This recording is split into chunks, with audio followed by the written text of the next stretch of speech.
Well, also tonight, a jury deliberates less than 2 hours before returning a guilty verdict against the man accused of causing a deadly school bus crash. The judge reading that verdict just hours ago, with Armanio Joseph found guilty of vehicular homicide and involuntary manslaughter.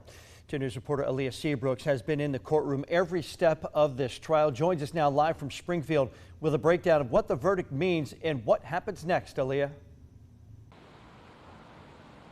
Brooke and John, Armanio Joseph now faces at least 20 years in prison and thousands of dollars of fines for causing a crash last August where 11-year-old Aiden Clark died. Now the trial taking just 3 days from jury selection to the verdict. During the final day, the prosecution rested its case, with the defense then calling 2 witnesses.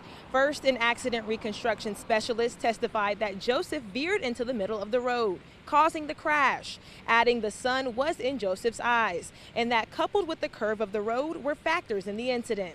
Then Armanio Joseph took the witness stand. He said that he knew it was not necessary, but felt that testifying was something that he had to do. Through a translator, Joseph addressed the jury and testified in his own defense. However, that was not enough to persuade a jury. Here's the moment the judge read the first guilty verdict.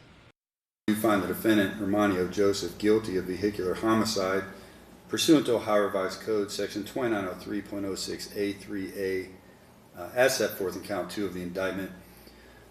We further find that at the time of the offense, the defendant was driving under a suspension or cancellation.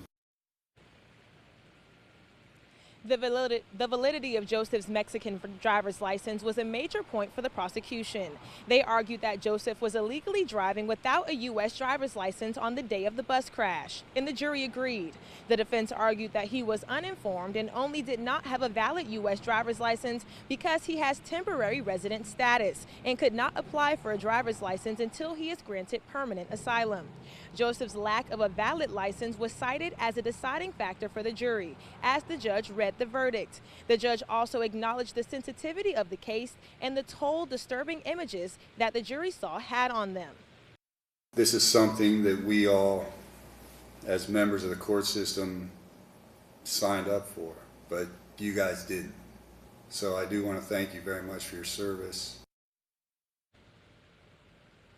Joseph's attorney tell me that they are disappointed in the verdict, but they respect the jury's decision. They also say that they plan to appeal. Now, sentencing is set for May 21st, and Joseph will be held without bond until then. Live in Springfield, Aaliyah Seabrooks, 2 News.